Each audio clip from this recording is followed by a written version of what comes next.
James Gunn's Superman did pretty darn well at the domestic box office over the summer, but internationally was a different story. Now it appears that DC and Warner Brothers are rushing a sequel, or at least another movie with Superman, back out into the box offices as fast as they can. So why? And what are they up to? Today we'll tell you whether or not the world needs a Superman 2.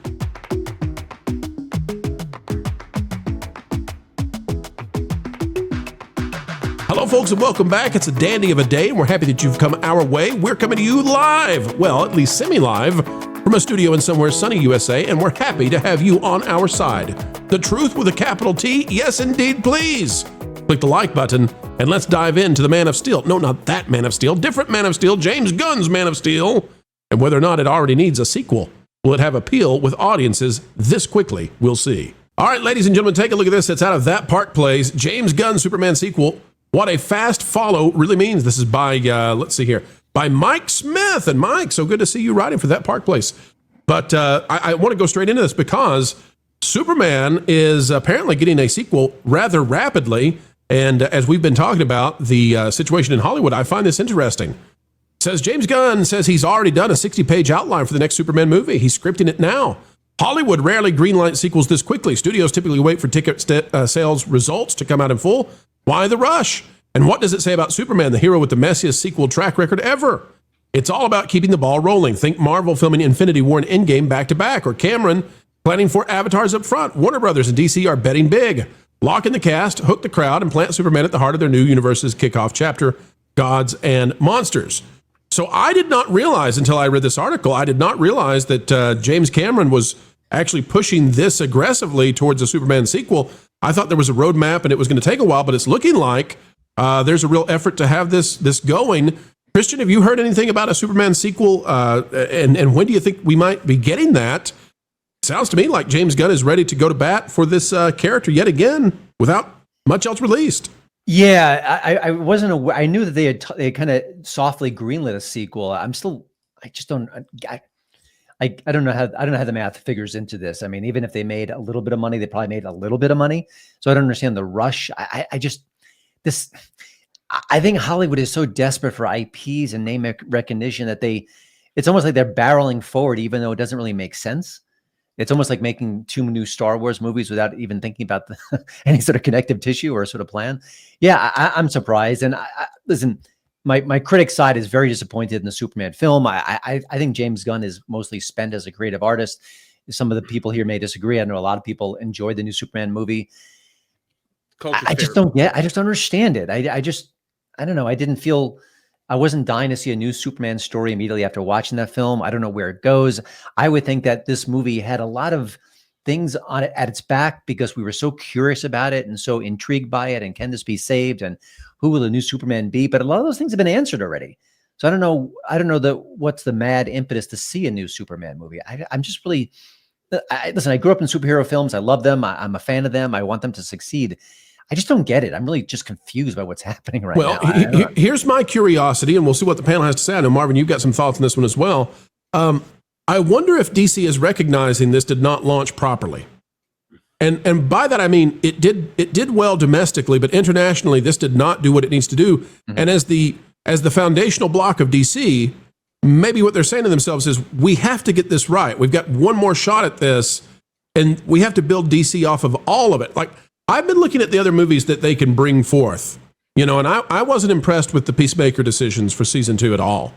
So I'm no ninny, right? I'm no censorious person who can't handle graphic content, but I'm not impressed with the business decisions that James Gunn has been making so far. I wonder if Warner Brothers is looking at a sequel fast track and saying, we got to get Superman to be popular worldwide, or else none of this is going to fly. Marvin, what are your thoughts on it? Jonas, get in here. What do you got? Can I just jump in? When I first heard this story, I thought, oh, well, they got David Corenswet to agree to nude scenes and saying swear words as Superman. And all of a sudden, James Gunn is like, yes, finally, we can have a filthy Superman. That's what I fully expect from the next thing in the DC universe. Because now you got Creature Commandos, you got Peacemaker season 1 hanging out there doing I don't know what. And then Peacemaker season 2, which, as I understand, is pushing the bounds. Even the people that that I would think are fine with whatever you put on screen are like, man, James, what are you doing? Meanwhile, you've got a Superman movie where Superman says gosh all the time. And I really think that Superman is going to be a joke if all of this universe is, well, everything else is filthy, but Superman is a silly little Boy Scout that happens to have superpowers. I don't like it. I'm not interested in that. The Superman sequel is not Superman 2. He's been very clear about that since the beginning. The sequel that he is working on is something that has Superman in it, but is not Superman 2. So some people are like, well, is it the Justice League? No, it can't be the Justice League. You haven't introduced Batman and Wonder Woman yet. So nobody's really sure what it is, but there is something coming out quickly with Superman in it. That's kind of, I don't know if maybe it'll be a Superman Supergirl team up movie or something like that. I don't know. Oh no, please. No. There's the other one. Supergirl is a drunk or something in this. And so is that causing Warner Brothers to be worried? Are they saying to themselves, that didn't play well with audiences? We don't know if female Tony Stark is going to work in DC. Two things. Tom King, and second is the fact that this is too late in the comic run for Superman where we're starting. So we are well into the catalog now, into Superman that many comic book readers are probably not familiar with. And the problem with that is it goes completely off the rails. And if he's using anything, especially any part of Tom King's knowledge base, we're in big trouble. I don't expect very much from this. Like Christian, I was not super thrilled, but I thought it was a step in the right direction for at least developing the universe DC was going to be operating in.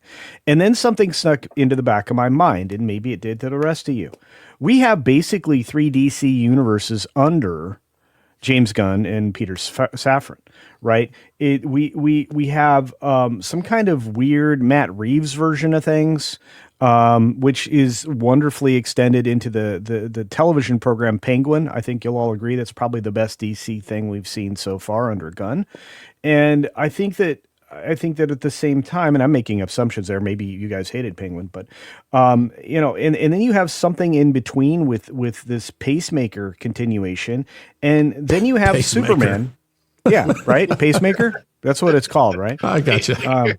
Anyway, that's the whole, but that's kind of where we are at. We don't know if we're going to get filthy DC, as Jonas would describe it, or we're going to get, the Penguin again, which was a great, gritty underworld crime boss story that I think. Also not for kids, though. Again, and that's the other problem. Not Safran. Gunn is very good at not for kids. He's supposed to be selling lunch boxes. Yeah, right. He's not selling lunch boxes. Right. Yeah, I'll edit movies so that I can watch them with my kids if the only problem is going to be language, because I'm fine. If they're exposed to violence, they know that they're not supposed to go outside and go karate fight with the whole neighborhood. That's fine. We'll watch Karate Kid Part 2. We might edit the wax on, wax off scene a little bit. It's more swearing than I think everybody remembers it in there. Whatever. But Superman, I was ready to show this to my kids. My 6-year-old wants to watch Superman, but you know what I'm not going to do?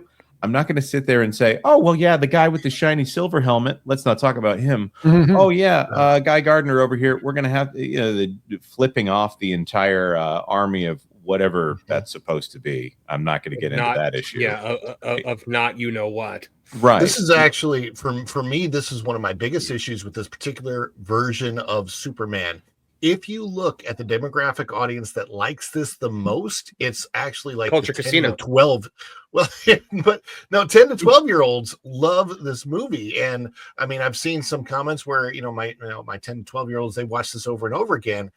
I have a huge issue with that because it is connected to and is going to continue to be connected to things that are, as a parent, I would consider to be very objectionable for my kids to watch. I don't care if they watch the original Christopher Reeve Superman. That what works pretty well.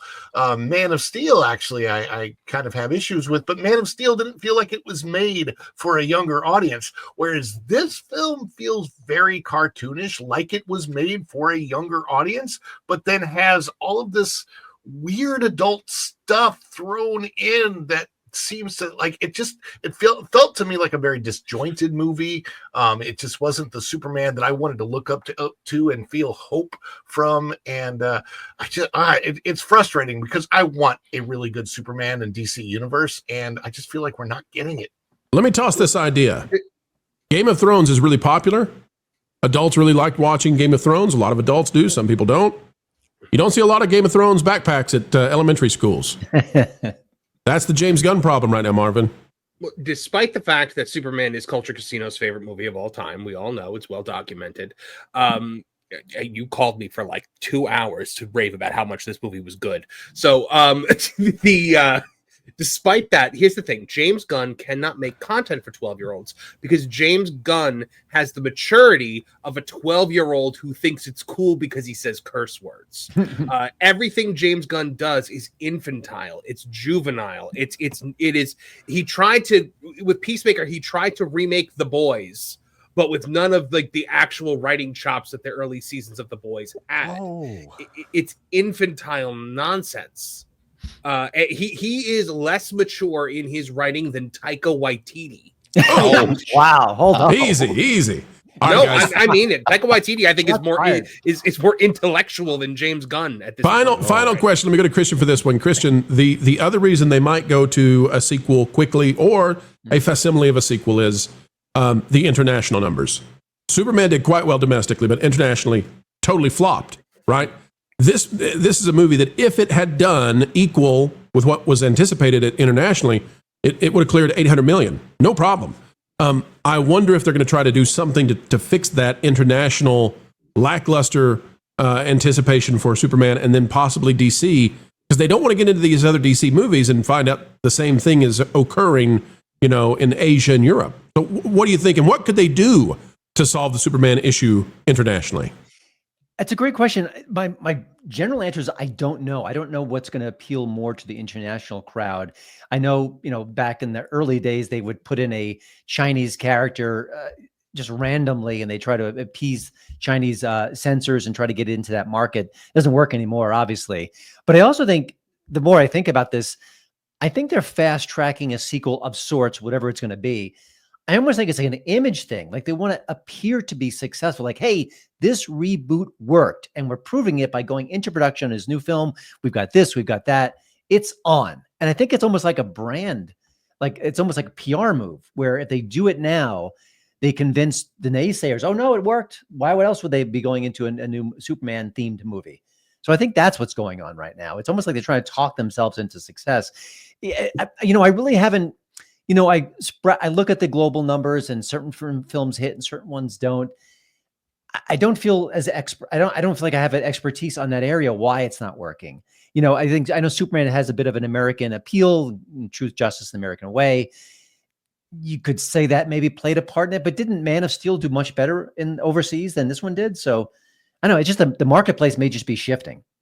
That is true. And we'll see what they do. Can they fix Superman? And will they do it in a hurry? Folks, we'll keep covering what's going on with DC and James Gunn. They better fix it out and bring back the fun, or else this is going to be one quick franchise in and out the door. Good night, game over, drive home safely. Folks, this video is done. But before we all head home, we only ask one thing. Folks, as you get ready to head on out, consider clicking that like button, share, subscribe, click it, stick it to those pesky algorithms. It is the notification bell. Drop a comment down below and share your thoughts, for a mind is a terrible thing to waste. Waste not that beautiful personality of yours.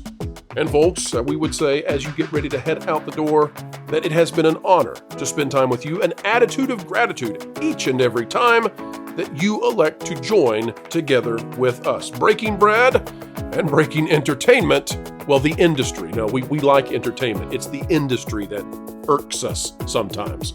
Well, it was a good time. We hope you had a good time. Folks, until the next time, keep learning, keep growing, and as always, keep having fun. Jump into the water! Why listen to music made by people and companies who really don't like you?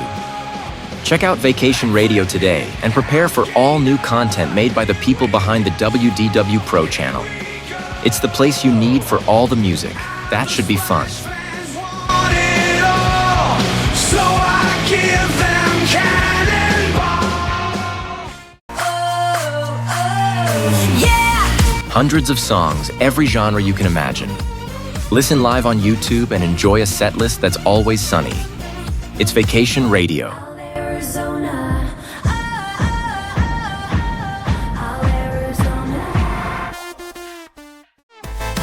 Pineapple pizza, Hawaiian asphyxia. Can't wait to be up. 3 days of you and me. What are you waiting for? Every WDW Pro video has a link to Vacation Radio in the video description. Try it out and subscribe today.